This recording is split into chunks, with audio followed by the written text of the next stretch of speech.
Good morning all of you. हम लोग अब 10th क्लास की बायोलॉजी चैप्टर पर देखते हैं। तो 10th क्लास का बायोलॉजी चैप्टर हम लोगों को देखना है, जैसे कि 10th क्लास बोर्ड क्लास होता है, और बोर्ड क्लास का मतलब ये कि बोर्ड की परीक्षाएँ होती हैं उसमें, और उसमें अच्छे नंबर भी लाने होते हैं जो कि आगे काउंट होते हैं। ये सब चीज़ें आप जानते ही हैं। तो 10th क्लास के सिलेबस में science is differentiated in 3 parts, यानी 3 पार्ट्स में साइंस डिवाइड है, फिजिक्स, केमिस्ट्री और बायो में। तो बायो का सिलेबस देखते हैं क्या है। तो चलिए देखते हैं क्या सिलेबस पहले बायो का। तो सबसे पहला लेसन जो है वो है जैव प्रक्रम यानी कि लाइफ प्रोसेसेस। सेकेंड लेसन जो है वो है नियंत्रण एवं समन्वय यानी कि कंट्रोल एंड कोऑर्डिनेशन। थर्ड जो चैप्टर है वो है जीव जनन कैसे करते हैं यानी कि how to organism reproduce. Fourth chapter है अनुवांशिकी एवं जैव विकास यानी कि heredity and evolution. Fifth chapter है ऊर्जा के स्रोत यानी कि sources of energy. And 6th chapter है हमारा पर्यावरण यानी कि अवर एनवायरनमेंट। और सबसे लास्ट चैप्टर जो है वो है प्राकृतिक संसाधनों का संपोषित प्रबंधन यानी कि sustainable management of natural resources. तो ये सारे हो गए सिलेबस की बात, यानी कि सारे लेसन चैप्टर हो गए 7 चैप्टर जो कि बायो के सिलेबस में है आपके। अब हम इसमें देख लेते हैं कि कौन कौन से चैप्टर ऐसे हैं जो मोस्टली क्वेश्चन पेपर में या मोस्टली इंपॉर्टेंट होते हैं आगे 12th तक के लिए भी, या किसी भी नीट वगैरह की प्रिपरेशन के लिए भी। तो आइए देखते हैं क्या क्या इंपॉर्टेंट है। तो सबसे ज्यादा इंपॉर्टेंट लेसन हमारा लेसन नंबर 1 यानी कि जैव प्रक्रम लाइफ प्रोसेसेस है।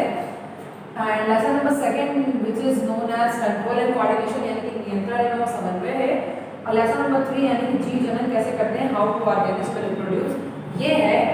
और लेसन नंबर 4 यानी कि हेरिडिटरी एंड इवोल्यूशन यानी कि अनुवांशिकी एवं जैव विकास। ये 4 चैप्टर जो है वो आपके क्वेश्चन पेपर में 70% मार्क्स आपको दिला सकते हैं, यानी कि 70% का जो आपका पेपर है वो ये 4 लेसन का ही बनता है। बाकी का 30% जो लेसन है वो बाकी के ये 3 लेसन से बनते हैं। और ये 3 लेसन जो हैं वो उसमें कुछ ही चीज़ें इंपॉर्टेंट होती हैं। तो हम लोग जब आगे क्लासेस करते जाएंगे, पढ़ते जाएंगे चैप्टर वाइज, तो उसमें बताते जाएंगे कि क्या क्या चीज़ें इंपॉर्टेंट है और क्या क्या चीज़ें आ सकती हैं। तो अब हमें सबसे पहले पढ़ना है जैव प्रक्रम यानी कि लाइफ प्रोसेसेस। तो चलिए देखते हैं क्या होती है लाइफ प्रोसेसेस, और इसको हम कैसे कंटिन्यू करें कि लाइफ प्रोसेसेस जो है वो हमें बहुत अच्छे से समझ में आ जाए।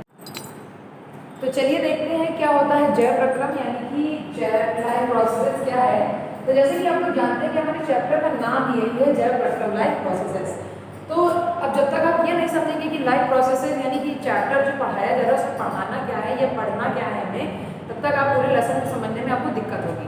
और सबसे पहली बात कि आप लोगों को ये जानना है कि जैव प्रक्रम है क्या, कहते किसे हैं। तो जैसे कि मैंने यहाँ डेफिनेशन लिख दी है कि सजीवों में होने वाली सभी जैविक क्रियाएं जैव प्रक्रम या जीवन की प्रक्रियाएं कहलाती हैं। और ये क्या करती हैं, ये सजीवों को सुचारू रूप से चलाने में उनको सहायता प्रदान करती हैं। यानी कि ये तो हो गई रटी रटाई बात। वैसे ये आपकी लैंग्वेज में भी इसको सीधी सी भाषा में ये लिखा, क्योंकि मैंने खुद अपनी लैंग्वेज में लिखा है। तो इसमें आपको सीधे ये समझना है कि सजीवों में जो भी प्रक्रियाएं हो रही हैं, जैसे कि चलना है, प्रजनन है, श्वसन है, सांस लेना है, पाचन है, पोषण है, उत्सर्जन है, जनन है, ये सब जो प्रक्रियाएं हैं जीवन की, जो सजीवों के कार्य को, सजीवों के अंगों को सुचारू रूप से चला रही है, तो वही प्रक्रियाएं क्या कहलाती हैं, जीवन की प्रक्रियाएं या जैव प्रक्रियाएं, जिसे हम लोग इंग्लिश में बोलते हैं लाइफ प्रोसेसेस। तो जैव प्रक्रियाएं कौन कौन सी होती हैं, तो जैसे अभी हमने बताया आप लोगों को, सबसे पहली है पोषण, जिसको हम लोग बोलते हैं न्यूट्रिशन। दूसरी हमारी प्रक्रिया क्या है, दूसरी हमारी प्रक्रिया है पाचन, जिसको हम लोग बोलते हैं डाइजेशन। तीसरी हमारी प्रक्रिया क्या है, तीसरी हमारी प्रक्रिया है श्वसन यानी कि रेस्पिरेशन।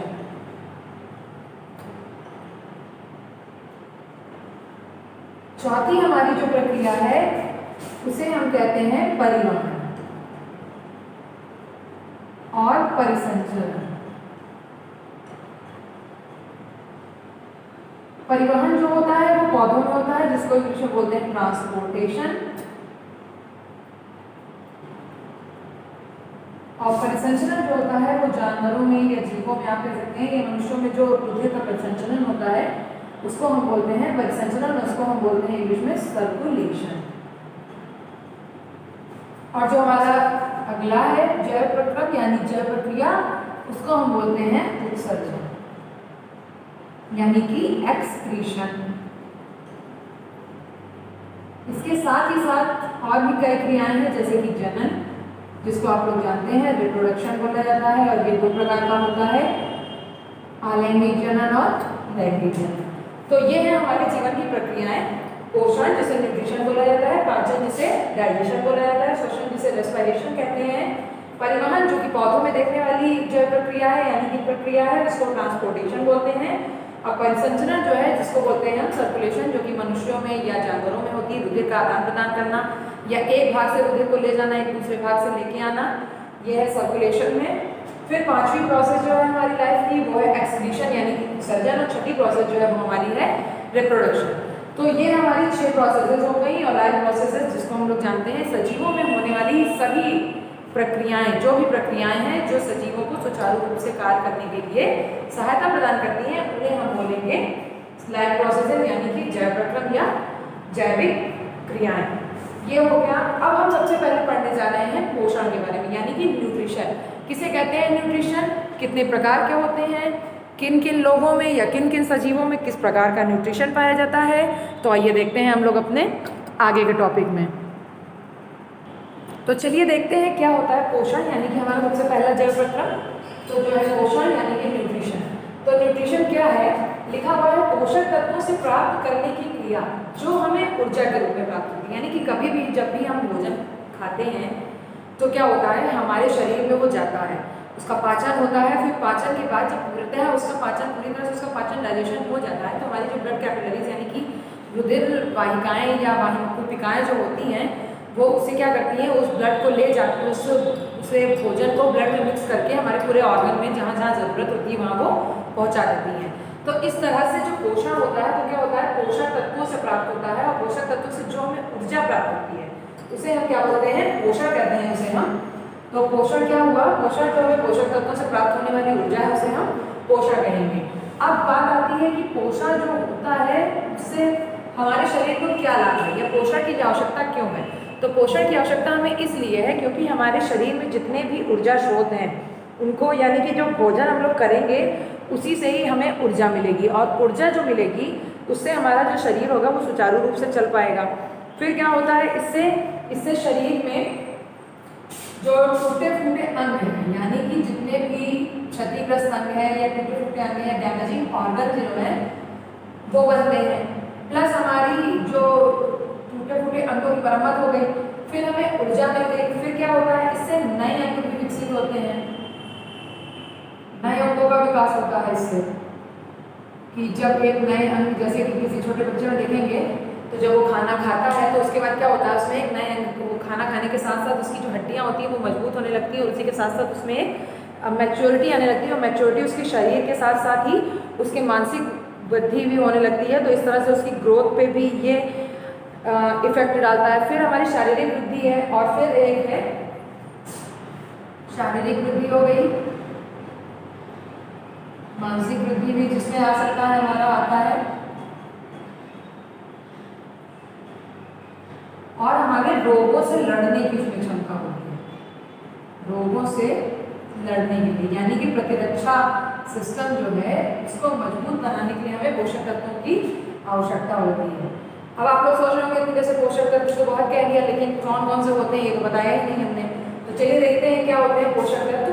तो जो पोषक तत्व होते हैं वो सब आप लोग जानते हैं कि कितने होते हैं, क्या होते हैं, सबके नाम भी आप लोगों को पता है।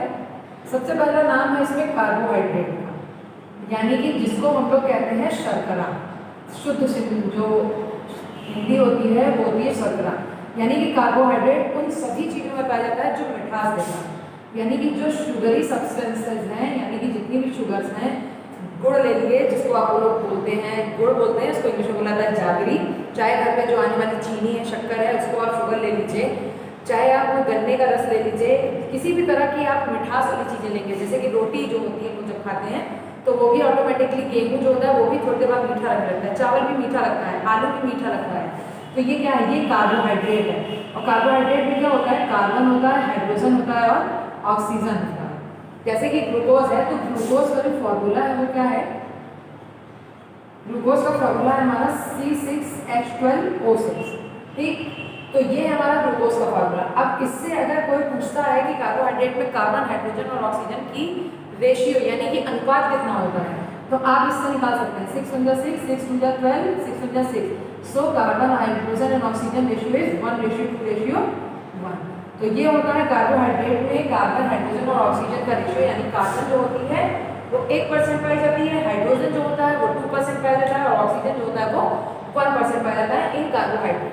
कार्बोहाइड्रेट का एक दूसरा नाम भी है जिसको आप लोग जानते हैं मंड के रूप में। जैसे कि हम लोग चावल जो होता है, जैसे बहुत लोगों के यहाँ चावल होता है जो, तो क्या करते हैं उसको कभी कभी छान कर बनाया जाता है, जैसे उसका पानी निकाल दिया जाता है, तो जो पानी उसका निकाला गया वो क्या है, मंड है, जिसको इंग्लिश में हम लोग बोलते हैं स्टार्च। ठीक, फिर आलू जब हम लोग काटते हैं या घर पे चिप्स अभी बनी होगी छुट्टियों में या बना रहे होंगे आप लोग, तो चिप्स जब बनती है तो क्या होता है, जब हम पानी में उसको भिगो देते हैं, फिर जब हम उसको खाली करते हैं तो देखते हैं उस बर्तन जिसमें हमने उसे भिगोया था उस बर्तन में नीचे एक वाइट कलर की मैट टाइप का या वाइट कलर का मोटा थिक लेयर एक जम जाती है, वो भी क्या होता है, वो भी मंड या स्टार्च होता है। ठीक, तो कार्बोहाइड्रेट में हमने क्या जाना, हमने ये जाना कि कार्बोहाइड्रेट जो होता है वो जितने भी शुगरी सब्सटेंसेस हैं, यानी कि जितने भी मिठास वाली चीज़ें हैं उनमें पाया जाता है, प्लस इसको मंड या स्टार्च भी बोलते हैं। फिर हमने ये जाना कि कार्बोहाइड्रेट में जो कार्बन हाइड्रोजन और ऑक्सीजन का परसेंटेज है या उसका जो रेशियो है वो क्या है, 1:1 है। जैसे कि हम लोग ग्लूकोज में देख सकते हैं C6H12O6 होता है इसका फॉर्मूला, तो 6 एक है, 12 इसका दुगना है 6 का और 6 फिर उसका 1 है, तो 1:2:1 होगा, यानी कार्बन की परसेंटेज या और रेशियो बोले तो 1 होगा, हाइड्रोजन का रेशियो बोले तो 2 होगा और ऑक्सीजन का रेशियो बोले तो 1 होगा। तो ये हुई बात हमारे पहले पोषक तत्व यानी कि कार्बोहाइड्रेट की। अब नेक्स्ट जो सेकंड है हमारा वो है प्रोटीन, यानी कि प्रोटीन क्या है उसके बारे में, तो चलिए हम लोग देखते हैं क्या है प्रोटीन। तो चलिए देखते हैं सेकंड पोषक तत्व यानी कि न्यूट्रिएंट। तो सेकंड न्यूट्रिएंट जो है वो है हमारा प्रोटीन, यानी कि जिसको हम लोग प्रोटीन ही बोलते हैं, इसका कोई दूसरा नाम नहीं है फिलहाल। तो प्रोटीन जो होता है उसमें क्या होता है, कार्बन होता है, हाइड्रोजन होता है, ऑक्सीजन होता है और नाइट्रोजन होता है। तो कार्बन हाइड्रोजन ऑक्सीजन नाइट्रोजन होता है, लेकिन इन सबका रेशियो 1 ही होता है, कार्बोहाइड्रेट की तरह रेशियो इसमें नहीं होता है। और कई सारे प्रोटीन्स जो होते हैं वो मिलकर क्या बनाते हैं, हमारा एमिनो एसिड बनाते हैं, यानी कि कई सारे जो प्रोटीन होंगे वो जब मिल जाएंगे तो मिल करके एक एमिनो एसिड फॉर्म करेंगे, और जो हमारा प्रोटीन होता है वो क्या करता है, हमारी बॉडी में एंटीबॉडीज बनाता है। एंटीबॉडीज का मेन वर्क होता है ह्यूमन इम्यून सिस्टम को, यानी कि इम्यून सिस्टम को स्ट्रॉन्ग करना और टूटे फूटे जितने भी डैमेजिंग ऑर्गन है उनकी भी मरम्मत करना। तो ये हमारी एंटीबॉडीज का काम होता है जो कि प्रोटीन से बनती है, और प्रोटीन एमिनो एसिड को भी फॉर्म करता है, और जो खुद एक प्रोटीन होता है वो कार्बन हाइड्रोजन ऑक्सीजन और नाइट्रोजन से मिलकर बनता है। अब बात आती है कि प्रोटीन की कमी से क्या होता है, तो प्रोटीन की कमी से जो होने वाले रोग है यानी कि प्रोटीन डेफिशिएंसी डिजीज जो है वो ओनली 2 है, और वो ये है, एक है क्वासाकोर और एक है मैरस्मस। क्वासाकोर और मैरस्मस क्या होता है, इसमें प्रोटीन की डिफिशियंसी हो जाती है दोनों ही डिजीजेज में, so it is also known as protein deficiency disease, disease. और इस डिजीज में क्या होता है, बच्चे जो होते हैं, जैसे कि जो माँ का दूध पीने वाले बच्चे हैं, तो उनमें जैसे माँ के दूध में ये प्रोटीन नहीं, केसिन प्रोटीन जो पाया जाता है वो नहीं बन पाता है, जिसके कारण से जो बच्चे होते हैं उनमें एंटीबॉडीज अच्छे से डेवलप नहीं हो पाती है, जो आगे जिससे उनको रोग होने वाले हैं तो उनसे वो बच सके। तो इस तरह से जो प्रोटीन की उसमें डेफिशिएंसी होती है, यानी कि केसिन प्रोटीन जो माँ के दूध में मिला हुआ होता है, येलो कलर के जो दूध होता है उसमें, तो इसलिए उसमें जो कमी हो जाती है तो उसके कारण इनमें प्रोटीन डेफिशिएंसी डिजीज हो जाती है, और इसको क्वासाकोर और मैरस्मस के नाम से जाना जाता है। अब हमें आगे पढ़ना है, प्रोटीन हो गया, कार्बोहाइड्रेट हो गया, थर्ड जो है हमारा वो है वसा, यानी कि जिसे हम फैट भी बोलते हैं और लिपिड भी बोलते हैं। ठीक है, इसको पढ़ना है। 4th नंबर पे हमें खनिज लवण यानी कि मिनरल न्यूट्रिएंट्स के बारे में पढ़ना है।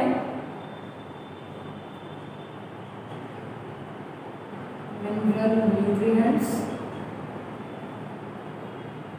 और सबसे इंपॉर्टेंट हमारा पोषक तत्व है वो है जल यानी कि वाटर, इसके बारे में पढ़ना है। तो इसके बारे में अब हम लोग आगे डिस्कस करते रहेंगे। कैसा लगा आपको हमारा वीडियो, लाइक कमेंट करके ज़रूर बताइए, और कोई भी क्वेश्चन हो तो उसको ज़रूर बताइए। एक क्वेश्चन हम पूछना चाहेंगे आप लोगों से, कमेंट बॉक्स में हमको कमेंट करके बताइए। मनुष्य में कितनी लाल ग्रंथियाँ पाई जाती हैं, जो कि पाचन तंत्र में भी हम लोगों को पढ़ना है। और तीनों जो लाल ग्रंथियाँ हैं उनके नाम आपको बताने हैं, ये आपको कमेंट बॉक्स में करके बताना है। ठीक है।